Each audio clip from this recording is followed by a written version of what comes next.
그렇게 단단하고 흔들림 없을 것 같았던 한 성도가 자녀의 문제로 하루아침에 무너지는 것을 보게 되었습니다. 한 번도 속 썩인 적이 없었고요. 여전히 착하게 보이는 그 아이가 어떻게 그렇게 되었는지 모르겠다며 울면서 호소하던 성도를 만난 적이 있습니다. 또 늘 감사와 기쁨으로 봉사하던 다른 성도는요, 삶에 나타난 어려운 일로 인해서 교회를 나오지 못하고 있습니다. 그 문제가 자신에게서 비롯된 것이 아님에도 불구하고 자기 탓이라면서 그렇게 동굴 속으로 숨어버리면서 나오지 않는 그런 성도를 만났습니다. 누군가의 관계 때문에, 경제적인 어려움 때문에, 갑작스런 질병의 선고 때문에 최선을 다했지만 받아들일 수 없는 그 결과 때문에 그렇게 무너지는 것이 우리의 진짜 모습입니다. 우리 안에 일어나는 질문은 이것이죠. 예수를 믿으면 다 잘 될 줄 알았는데 예수를 믿어도 해결되지 않는 이 문제 앞에 우리는 어떻게 해야 될 것인가? 욥은 이 질문으로 이제껏 하나님 앞에 두드렸습니다. 하나님, 내가 지금 당하고 있는 이 고난, 나의 아픔, 이 눈물, 왜 그런지 모르겠어요. 그러니 제발 좀 알려주세요. 답을 주세요. 그래야 내가 뭘 어떻게 하든 하죠. 이것이 욥의 마음이었어요. 그런데 하나님은 그 질문에 어떤 답을 주시지 않습니다. 우리가 욥기를 지난 날 동안 우리가 묵상하면서 보아왔지만 욥기는 욥의 고난에 대한 이야기입니다. 그런데 이 고난이 어디서 왔으며 이런 고난을 겪어야 하는, 왜 이 고난을 겪어야 하는지 그것에 초점이 맞춰져 있지 않는 거예요. 그리고 욥기의 긴 이야기가 이제 오늘로써 끝나게 되는데 하나님은 욥의 질문에 그 이유를 오늘도 말씀해 주지 않는 것입니다. 그런데 이상하죠? 오늘 말씀해 보니까 욥은 더 이상 자기가 왜 그런 고난을 당해야 되는지 이제 질문을 하지 않습니다. 그것에 궁금하지 않습니다. 궁금하지 않을 뿐만 아니라 더 이상 그 고난에, 자기가 당하고 있는 고난에 관심이 없어졌어요. 어떻게 이렇게 된 것일까?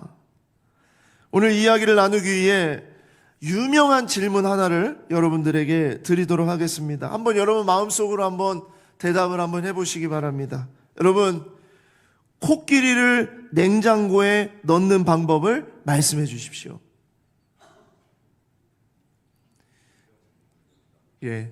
이 질문을 했는데 한 분이 지금 앞에서 대답을 하셨어요.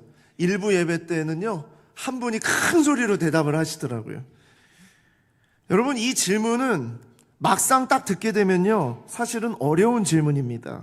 왜냐하면 코끼리와 냉장고의 크기가 이미 우리 안에 경험되어져 있기 때문에 이것을 풀어내는 것이 여간 쉬운 일이 아니죠. 어려운 일입니다.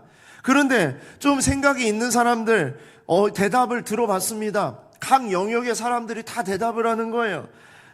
어떤 사람이 대답하냐? 열역학자는 이렇게 대답을 합니다. 냉장고의 온도를 2500도 이상으로 올리면 냉장고가 열팽창이 돼가지고 코끼리가 들어갈 수 있습니다.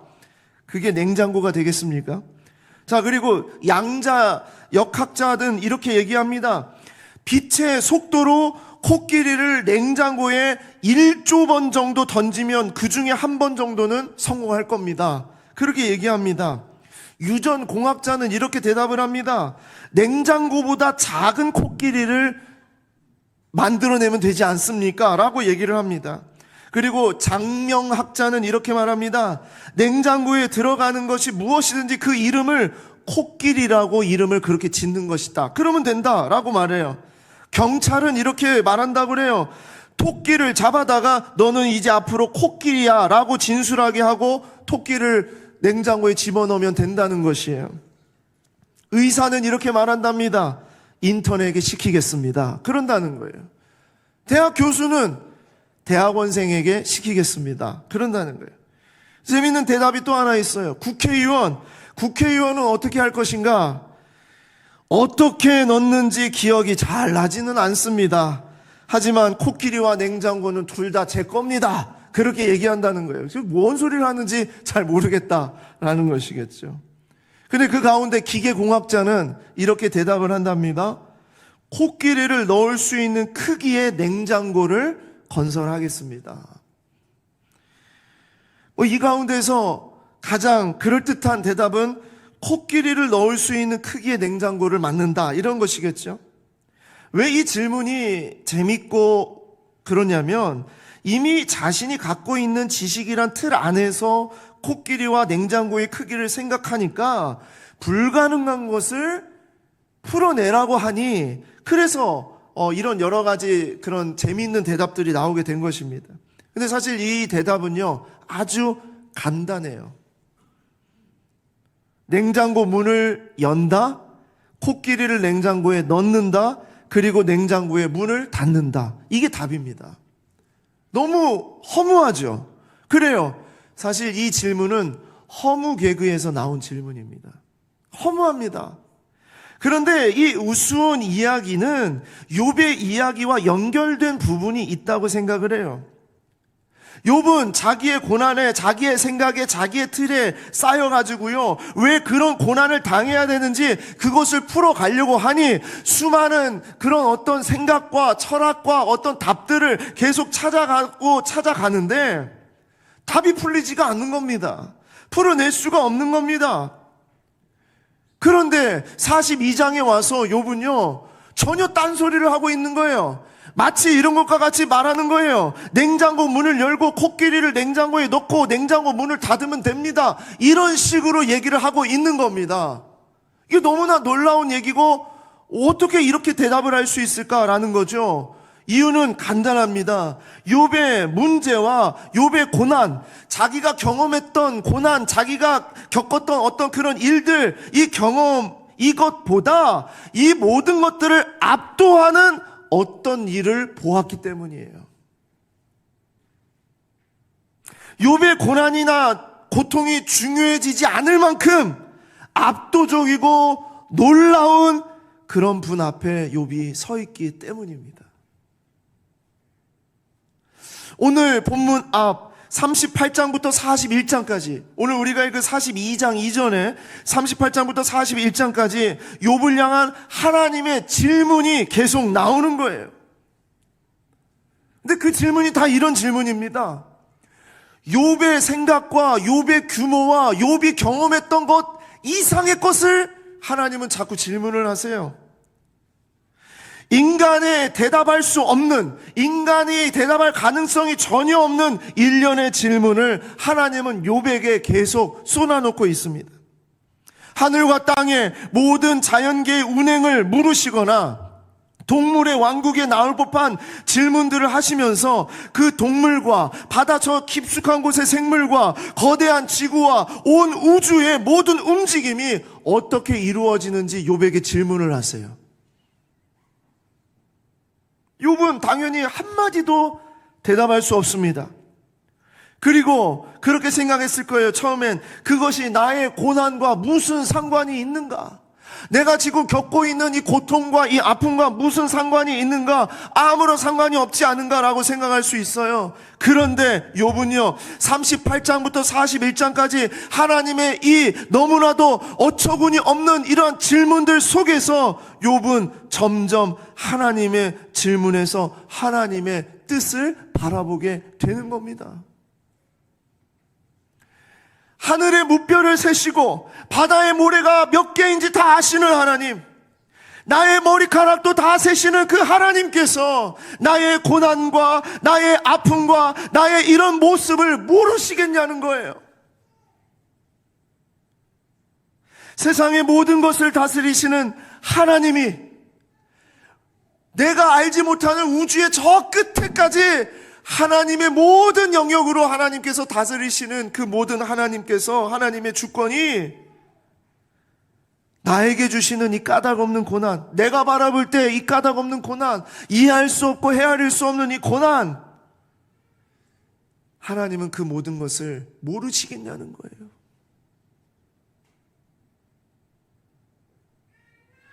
어찌 하나님이 나에게 까닭없는 고난을 주시겠냐는 것을 깨닫게 되고 알게 되는 것입니다.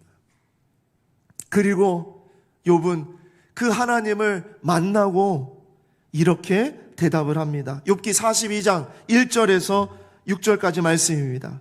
욥이 여호와께 대답하여 이르되 주께서는 못하실 일이 없사오며 무슨 계획이든지 못 이루실 것이 없는 줄 아오니 무지한 말로 이치를 가리는 자가 누구니이까? 나는 깨닫지도 못한 일을 말하였고 스스로 알 수도 없고 헤아리기도 어려운 일을 말하였나이다.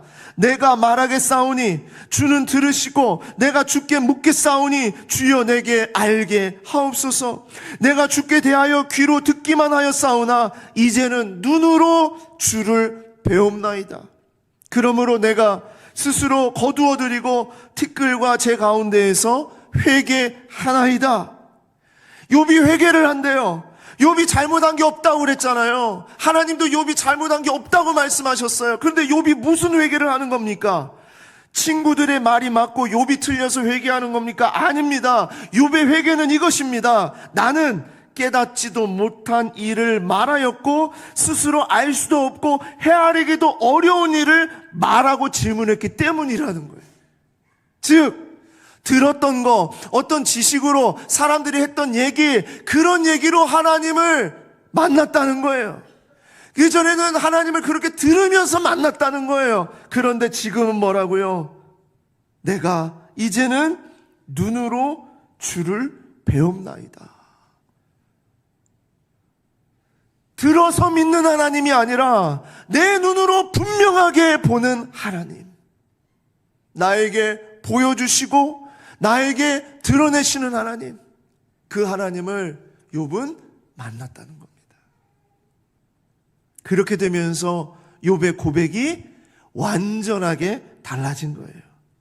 욥은 더 이상 자신의 고난과 문제에 함몰되어서 그 이유를 찾거나 그것을 하나님 앞에 이제 다시는 묻지 않습니다.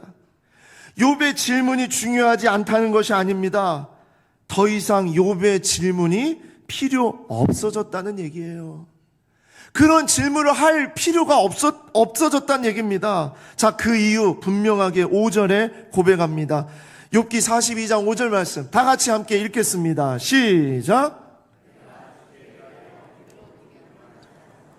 이제는 눈으로 주를 배움나이다. 네, 아멘. 이 고백으로요, 욥은 더 이상 자신의 문제에 집착하지 않게 된 것입니다. 전에 욥은 하나님을 들었습니다. 귀로 들었습니다. 글로 들었습니다. 사람들의 이야기로 들었습니다. 그렇게 하면서 하나님을 경외했습니다. 그런데 이제는 욥이 하나님을 직접 눈으로 보았습니다. 주께 대하여 듣기만 할 때에는 자신의 문제와 고통이 가장 컸어요. 그러나 광대하시고 위대하신 하나님을 직접 보게 되었을 때는 더 이상 자신의 문제와 고통이 궁금해지지 않는 것입니다. 자신의 인생을 완전히 주관하시는 하나님에게 압도되었기 때문이에요. 욥이 하나님을 보고 알게 된 것이 바로 이 하나입니다. 온 우주와 세상의 모든 것을 다스리시는 주인 하나님께서 나와 함께 하신다는 것, 그것으로 다 된 것입니다. 욥은 하나님 한 분만으로 충분하다는 것을 눈으로 보았어요. 그러니 욥은 고난의 이유를 알아야 할 필요가 없습니다. 그가 알아야 하는 것은요, 오직 하나님의 성품뿐이에요. 하나님 만난 것으로 충분해요. 하나님만 따라가면 되는 것이에요. 하나님의 일하심과 하나님의 때가 가장 아름답다는 것을 욥은 분명하게 알았기 때문입니다. 우리가 자녀를 키우면서 종종 우리 부모로서 그런 것을 이렇게 보게 되는데, 여러분, 어린 아기들에게, 오늘 축복기도 받은 그런 아기에게 이 아기를 놓고서 부모가 어떻게 차를 사야 되는지, 집을 계약할 때는 어떻게 계약을 해야 되는지, 주식을 어떻게 해야 되는지, 이유식을 먹이기 위해서 우리가 얼마나 애쓰는지, 그런 걸 말하는 부모가 없어요. 아무리 말을 하고 얘기를 구구절절 말해도요, 여러분, 아기는 알아들을 수가 없습니다. 아기는 아기의 때에 그냥 보살핌과 사랑을 받고, 그렇게 하면서 아기는 주어지는 것에 정말 먹으면서 성장하면서 배우면서 자라나는 것입니다. 부모가 얘기할 수 못하기 때문에 그런 것이 아니에요. 다 얘기해 줄 수 있지만 하지 않는 것이죠. 때가 되면 알게 되고 또한 배우게 될 것이기 때문입니다. 그래서 어린 아이를 놓고서 애에게 인생이 뭔지 사는 게 뭔지 그런 걸 설명하는 그런 어른이 없다는 거예요. 저는 청년의 시절에 제가 당한 고난이 가장 힘든 고난인 줄 알았어요. 제가 겪는 일이 가장 어려운 일인 줄 알았어요. 지금 청년들도 분명히 그럴 거예요. 내가 지금 겪고 있는 이 힘든 거, 이 어려운 거, 정말 나는 사회에서 아무런 쓸모없는 것 같아. 정말 내가 이렇게 죽으라고 열심히 노력했는데 제대로 정말 학교도 못 다니고 취직도 제대로 안 되고 나는 이게 뭐야? 그때가 가장 어려운 것 같죠. 그런데 아기를 키우고 이제 어른이 되어서 결혼하고 아기를 키우고 또 이제 어떤 가정이라는 것을 이루고 그렇게 살면서 알게 됩니다. 아, 청년의 시절은 청년이라는 그 이름 자체로 아름다운 것이었어. 그리고 지금 저희는 지금이 또 가장 어려운 줄 알아요. 가장 힘든 줄 알아요. 그런데 우리 믿음 세대가 바라보게 될 때에는 야, 그때가 가장 감사할 때야, 행복할 때야. 무슨 얘기입니까? 아무리요, 그게 뭔지 그때 들을 수 있는 그릇이 안 되고 이해할 수 있는 그릇이 안 되는데 그것을 다 이해할 수 있는 어떤 이야기로 책으로 그걸 아무리 부어 놓는다 해도 담아낼 수가 없는 거예요. 하나님은 우리의 고난과 아픔의 배후에 있는 하나님의 일하심에 대해 우리에게 모두 설명해 주실 수 있는 분입니다. 그렇죠. 하나님은 다 얘기해 주실 수 있어요. 그러나 우리는 그것을 다 이해할 수 없습니다. 하나님의 무한하신 지혜를 우리의 유한한 머리에 어떻게 담아낼 수 있겠습니까? 우리가 알아야 하는 것은 이거예요. 그 하나님이, 모든 것을 다 아시는 하나님이 나의 삶을 주관하시고 그리고 그분이 나를 너무너무 사랑하시는구나. 이겁니다. 어린 자녀가 살 수 있는 방법은요, 우리 엄마 아빠가 내 모든 것을 다 해결해 줄 수 있고, 그리고 우리 엄마 아빠는 나를 너무너무 사랑해. 그거예요. 욥에게 하나님은요, 지식이었어요. 과거에는 지식이었어요. 들었던 것으로 하나님을 만났어요. 그러나 이제 욥에게 하나님은 그의 삶을 움직이는 살아있는 사건입니다. 살아있는 사건. 날마다 생명력 있게 꿈틀거리는 만남이에요. 이것이 욥을 통해 우리에게 보여주시는 회복시키시는 하나님의 일하심입니다. 여러분, 욥기의 마지막에 이르러 욥은 자신의 고통과 고난을 주목했던 눈을 돌려서 완전하시고 전능하신 하나님께로 향합니다.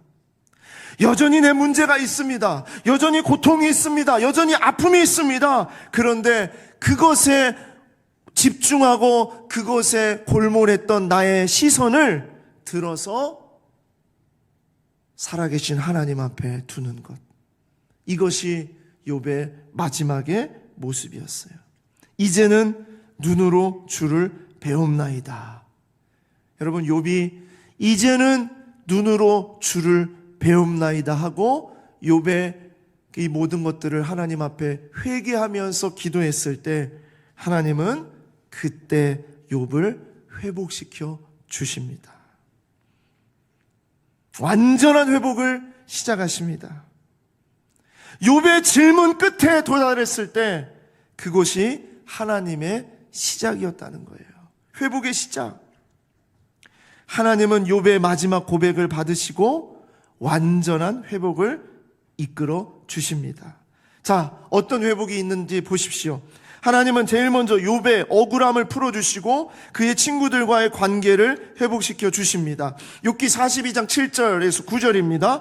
여호와께서 욥에게 이 말씀을 하신 후에 여호와께서 대만 사람 엘리바스에게 이르시되 내가 너와 내 두 친구에게 노하노니 이는 너희가 나를 가리켜 말한 것이 내 종 욥의 말같이 옳지 못함이니라. 그런즉 너희는 수소 일곱과 순양 일곱을 가지고 내 종 욥에게 가서 너희를 위하여 번제를 드리라. 내 종 욥이 너희를 위하여 기도할 것인즉 내가 그를 기쁘게 받으리니 너희가 우매한 만큼 너희에게 갚지 아니하리라. 이는 너희가 나를 가리켜 말한 것이 내 종 욥의 말같이 옳지 못함이니라. 이에 대만 사람 엘리바스와 수아 사람 빌닷과 나아마 사람 소발이 가서 여호와께서 자기들에게 명령하신 대로 행하니라. 여호와께서 욥을 기쁘게 받으셨더라. 하나님의 초점은 온전히 욥입니다. 그리고 욥의 친구들에게 말해요. 욥의 친구들이 잘못했다. 그러면서 욥의 억울함을 풀어주세요. 하나님이 풀어주세요. 이게 회복이죠.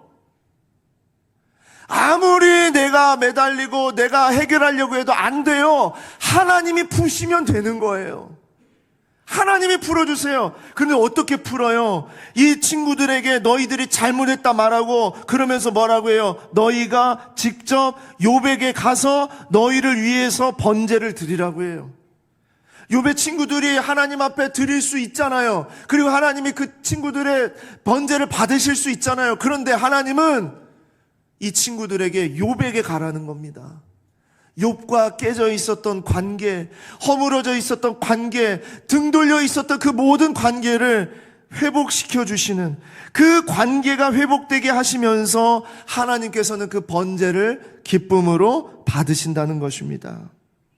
자, 그리고 하나님이 뭐라고 얘기하세요? 계속 주구장창 내 종 욥을 보았느냐. 내 종 욥, 내 종 욥, 내 종 욥, 내 종 욥이라는 이야기를 계속 말씀하고 계세요.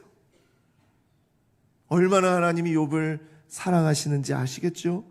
그리고 하나님은 욥의 인생을 온전하게 회복시켜 주십니다. 42장 10절부터 11절입니다. 욥이 그의 친구들을 위하여 기도할 때 여호와께서 욥의 곤경을 돌이키시고 여호와께서 욥에게 이전 모든 소유보다 갑절이나 주신지라.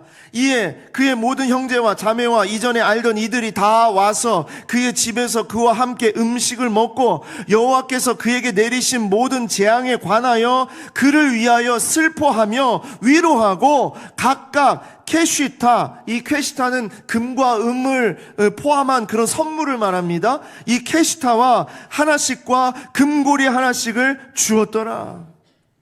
모든 것이 회복합니다. 모든 영역이 회복됩니다. 욥의 곤경이 돌이켜집니다. 욥의 소유가 갑절이나 회복이 됩니다. 욥의 형제와 자매들과 이전에 알던 이들이 다 돌아가고 슬퍼하고 위로하지만 마지막은 기쁨의 잔치를 벌입니다. 우리 하나님은 회복시키시는 하나님이세요. 반드시 회복시키시는 하나님입니다. 그냥 회복이 아닙니다. 갑절의 회복이라 그랬어요. 이전의 모든 것을 다 지워버리시는 회복을 일으켜 주시는 겁니다. 자, 욥기 42장 12절 보시기 바랍니다. 여호와께서 욥의 말년에 욥에게 처음보다 더 복을 주시니 그가 양 14,000과 낙타 6,000과 선교류와 암나귀 1,000을 두었고, 여러분 이 수치는 욥기 1장에 나오는 욥이 가지고 있었던 소유물의 지금 모두가 다 2배로 지금 나타나고 있어요. 욥의 소유를 갑절로 회복시켜 주셨습니다. 뿐만 아닙니다. 가정을 회복시켜 주셨습니다. 하나님을 저주하고 죽어라 라고 얘기했던 그 아내가 돌아온 것 같습니다. 이 가정이 다시 회복이 됩니다. 욥기 42장 13절부터 보시겠습니다. 또 아들 7과 딸 3을 두었으며, 여기 7이라는 이 단어는 우리말로는 7이지만 히브리어는 2가지 의미를 가지고 있어요. 7이란 뜻도 있고 7의 2배라는 뜻도 있어요. 그 이야기는 결국 하나님께서 욥을 갑절로 회복시켜 주셨다는 의미입니다. 딸 3을 두었으며 그가 첫째 딸은 여미마라 이름하였고 둘째 딸은 그시아라 이름하였고 셋째 딸은 게렌합북이라 이름하였으니 모든 땅에서 욥의 딸들처럼 아름다운 여자가 없었더라. 그들의 아버지가 그들에게 그들의 오라비들처럼 기업을 주었더라. 얼마나 이 가정이 완전히 회복이 되는지를 얘기하고 있어요. 정말 놀랍습니다. 뿐만 아니라 하나님은 욥의 건강을 회복시키시고 마지막으로 장수의 복을 누리게 하십니다. 욥기 42장 16절 17절입니다. 그 후에 욥이 140년을 살며, 자, 이 일이 있은 이후에 욥이 140년을 더 살고 아들과 손자 4대를 보았고 욥이 늙어 나이가 차서 죽었더라.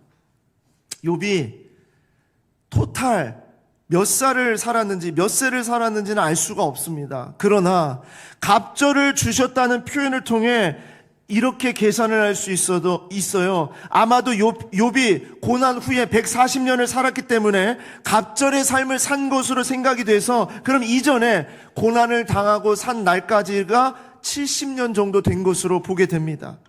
70년 다 고난이 아니었죠. 젊은 시절 또 자녀들을 낳고 살았던 시절을 생각하면 고난은 그 가운데 얼마 정도 있었을 것입니다. 자, 그런데 뭐라고요? 건강이 회복되고 장수의 복을 주시면서 이후에 140년 정도를 더 살았다는 거예요. 그러니까 토탈 한 210년 정도 산 것으로 추정을 합니다. 그리고 정말 놀라운 축복은 늙어 나이가 차서 죽었더라. 여러분, 이게 축복입니다. 늙어 나이가 차서 죽었더라. 뭔 소리야? 늙어서 죽는 게 축복이야? 뭐 이렇게 지금 생각하실지 모르겠는데, 그게 아니라 늙어 나이가 차서 죽었다는 표현은요, 이것이에요. 욥은 일찍이 죽기를 원했어요. 고난 속에서 주님, 나는 죽는 게 좋습니다. 지금 죽여주세요. 나는 너무 힘들어요. 나는 죽고 싶어요. 할 때가 있었잖아요. 그런데 하나님은 욥을 이 땅 가운데에서 가득하게 살게 하셨다는 거예요. 어느 정도로? 하나님이 원하시는 만큼 가득하게 살게 하셨다는 거예요. 이게 바로 늙어 나이가 차서 죽었다는 얘기입니다. 여러분, 진짜 축복은 내가 죽고 싶을 때 죽는 것이 아니라 하나님이 부르실 때 죽는 것이 진정한 축복입니다. 난 괴로워요. 죽고 싶어요. 그만둘래요. 그럴 때 그만두는 것이 축복이 아니고요.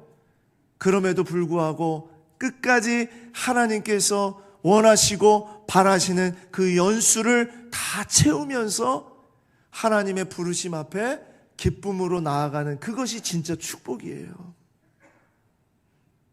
여러분, 오늘 이 말씀을 주시는 의미는 무엇일까요? 지난 한 달 반 이상 동안 우리가 묵상하면서 욥기를 바라보면서 우리가 붙잡아야 할 이 욥기 속에 담아 놓으신 하나님의 최종적인 마음, 우리에게 주시는 그 마음이 무엇일까요? 내 시작은 미약하였으나 내 나중은 심히 창대하리라, 복을 받는 것, 이거 알려주시는 거라고요? 아닙니다. 교회 다니면 반드시 갑절의 축복을 주신다는 것인가요? 아닙니다. 예수 믿으면 내가 원하는 거 다 이루어 주신다고요? 아닙니다. 물질의 풍요와 번영을 누리라는 것이랑 그런 것인가요? 아닙니다. 그것은 다 욥기를 제대로 읽는 것이 아니라 그랬어요. 자, 그러면 욥기, 오늘 이 말씀 속에 42장까지의 말씀 속에 담아 놓으신 하나님의 마음이 무엇인가? 첫 번째, 까닭 없는 고난에 함몰되지 말고 하나님만 바라보라. 우리 다 같이 읽겠습니다. 시작. 까닭 없는 고난에 함몰되지 말고 하나님만 바라보라. 놀랍게도요, 욥기의 끝까지 하나님은 욥의 고난에 대한 까닭을 말씀하지 않습니다. 너무나 놀랍지 않습니까? 그 까닭이 중요하지 않아서가 아닙니다. 그 까닭보다 크신 하나님, 완전하신 하나님이 함께 하시기 때문입니다. 까닭을 아는 것보다 더 중요한 것은 그 까닭을 다 아시고 그 까닭보다 크신 하나님이 나와 함께 하신다는 거예요. 우리가 성탄절을 정말 기뻐하는 이유, 내일 또 말씀을 드리겠지만, 진짜 우리의 기쁨은 무엇이냐? 그것은 바로 하나님이 우리와 함께 하셨다는 겁니다. 임마누엘입니다. 진정 우리가 이 세상을 살아가면서 우리가 고민하고 싸워야 될 것은요, 어떻게 하면 내 고난을 잘 참고 끝까지 견디는가? 이게 아닙니다.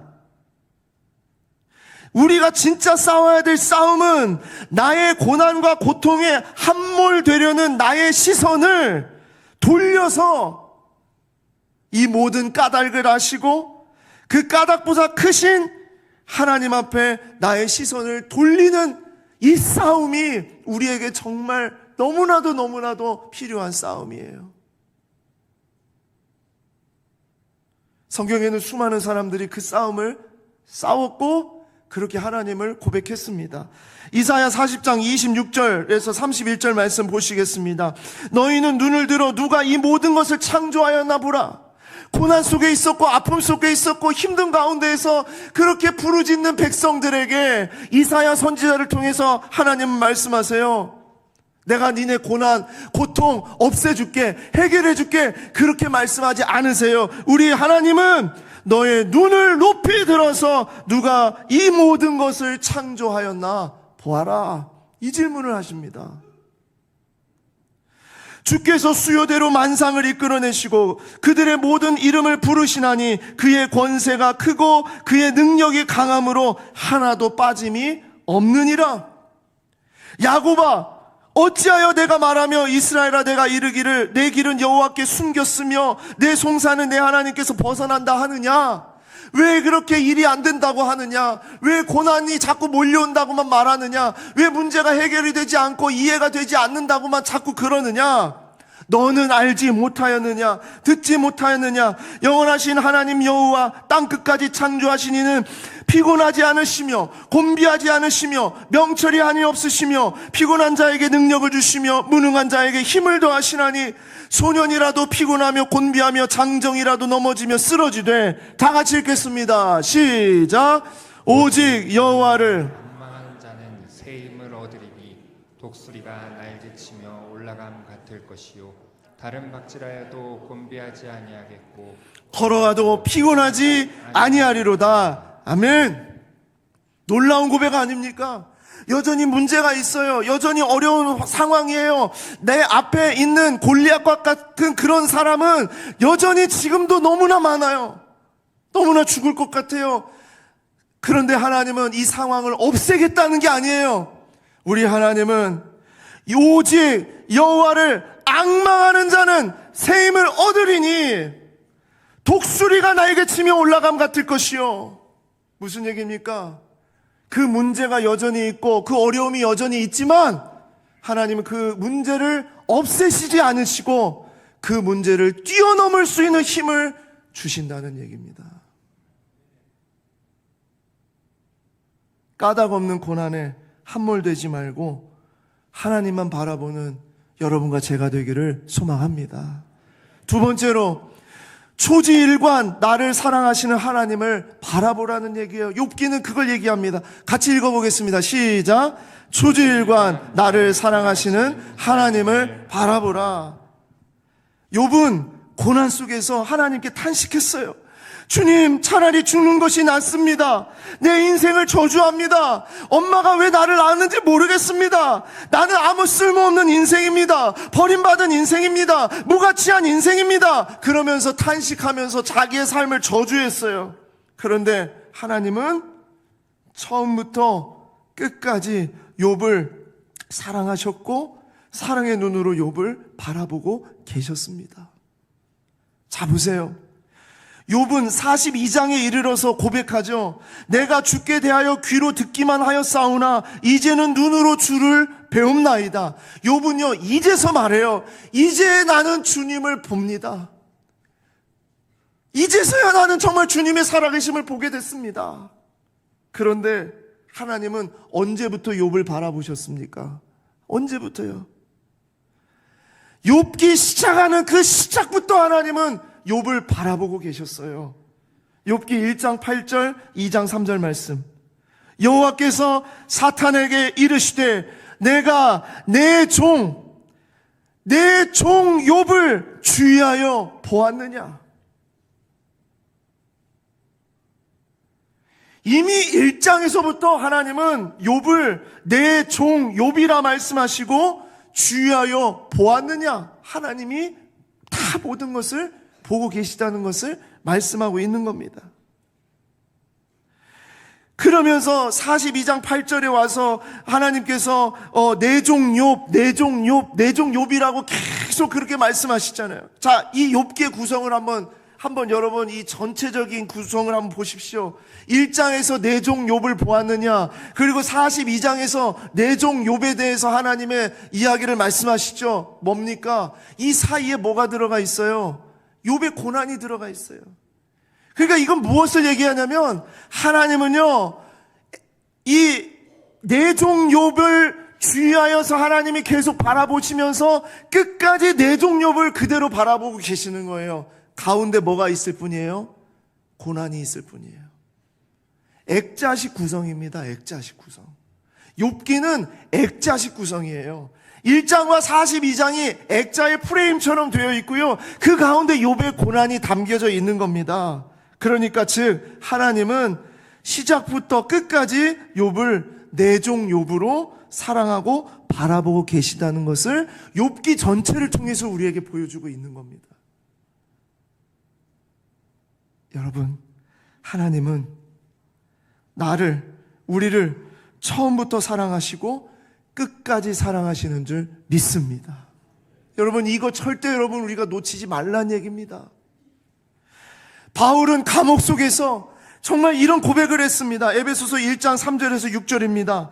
찬송하리로다. 하나님 곧 우리 주 예수 그리스도의 아버지께서 그리스도 안에서 하늘에 속한 모든 신령한 복을 우리에게 주시되 곧 창세 전에 그리스도 안에서 우리를 택하사 우리로 사랑 안에서 그 앞에 거룩하고 흠이 없게 하시려고 그 기쁘신 뜻대로 우리를 예정하사 예수 그리스도로 말미암아 자기의 아들들이 되게 하셨으니, 하나님은 우리를 부르실 때, 우리가 볼 때는 우리가 지금 교회에 나오고 우리가 지금 하나님의 부르심을 받은 걸로 보이지만, 하나님은 태초 전부터, 창세 전부터 나를 택하시고 예수 그리스도로 말미암아 하나님의 아들들이 될 수 있도록 나를 부르셨다는 거예요. 초지일관 하나님은 욥을 사랑하시고 욥을 바라보고 계셨습니다. 여러분, 초지일관 하나님은 나를 사랑하시고 나를 바라보고 계십니다. 이 마음을 욥기를 통해서 우리가 붙잡기를 원합니다. 그리고 마지막으로 세 번째입니다. 완전하게 회복시키시는 하나님의 때를 바라보라. 같이 읽겠습니다. 시작. 완전하게 회복시키시는 하나님의 때를 바라보라. 아멘. 여러분, 제가 질문 하나 드릴게요. 하나님이 욥을 이전의 삶으로 회복시켜 주지 않았다면, 만약에 42장이 쓰여지지 않았다면 욥기의 메시지가 달라졌을까요? 어떻게 생각하십니까? 42장이 주어지지 않았다면 달라졌습니까? 아니죠.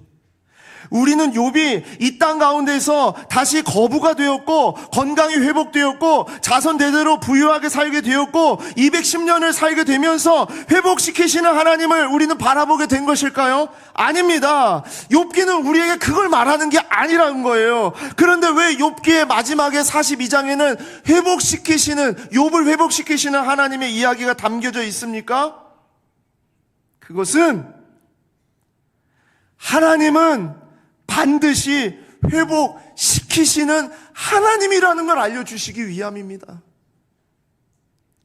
이 땅에서만의 회복이 아니라 하나님의 형상으로 지음받은 하나님의 자녀로서 하나님은 반드시 하나님의 자녀를 회복시켜 주실 것입니다. 이것이 바로 하나님 나라 백성의 삶이라는 것을 말씀하고 있는 거예요. 여러분, 예수님과 예수님의 제자들이, 그리고 또 사도들이, 초대교회 때의 성도들이, 우리나라의 일제시대 때의 성도들이, 한국전쟁 이후 때 있었던 성도들이 그들의 삶이 다 회복됐습니까? 부유하게 살았나요? 건강하게 살았나요? 아니에요. 십자가의 길, 순교자의 삶을 살았어요.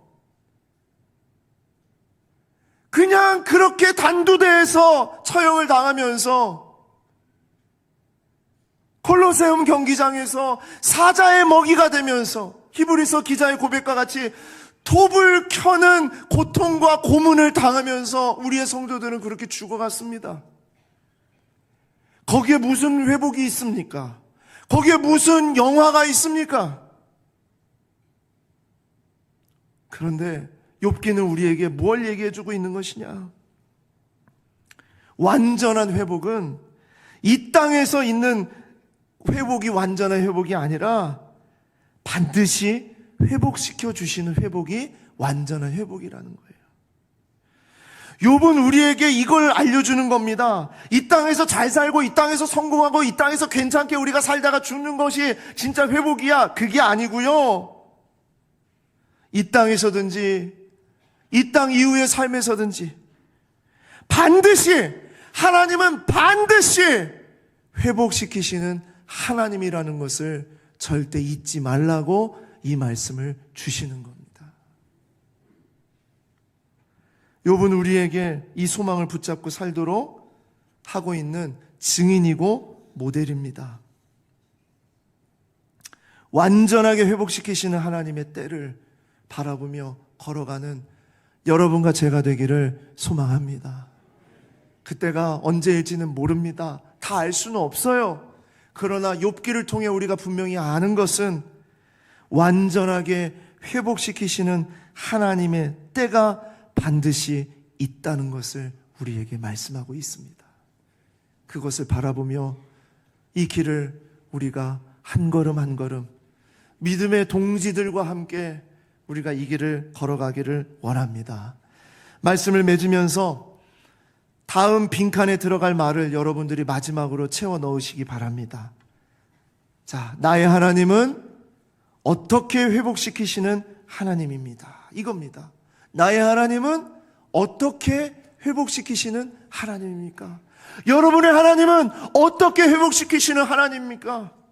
괄호를 여러분들이 채워 넣으시기 바라요. 저는 이렇게 넣었어요. 나의 하나님은 전부 회복시키시는 하나님입니다. 나의 하나님은 완전히 회복시키시는 하나님입니다. 끝내 회복시키시는 하나님입니다. 온전히 회복시키시는 하나님입니다. 압도적으로 회복시키시는 하나님입니다. 가장 좋은 것으로 회복시키시는 하나님입니다. 생각지 못한 것으로 회복시키시는 하나님입니다. 갑절의 영광으로 회복시키시는 하나님입니다. 새로운 삶으로 회복시키시는 하나님입니다. 그리고 하나님이 함께 하심으로 회복시키시는 하나님이십니다. 이게 저의 고백입니다. 여러분은 이 괄호 안에 어떤 고백을 넣으시겠습니까? 여러분, 이제 우리 2023년도 이제 모든 것을 우리가 마무리하는 이 시절에, 그리고 욥기를 이제 마지막으로 우리가 나누는 이 시간에 마지막 정말 여러분들에게 드리고 싶은 질문, 지금 여러분은 무엇을 바라보고 있습니까? 무엇을 바라보고 있습니까? 이 질문을 붙잡고 이번 한 주간 주의 말씀을 의지하면서 바라보아야 될 걸 바라보시고 바라보지 말아야 될 것을 바라보지 않는 여러분과 제가 되기를 소망합니다. 기도하겠습니다.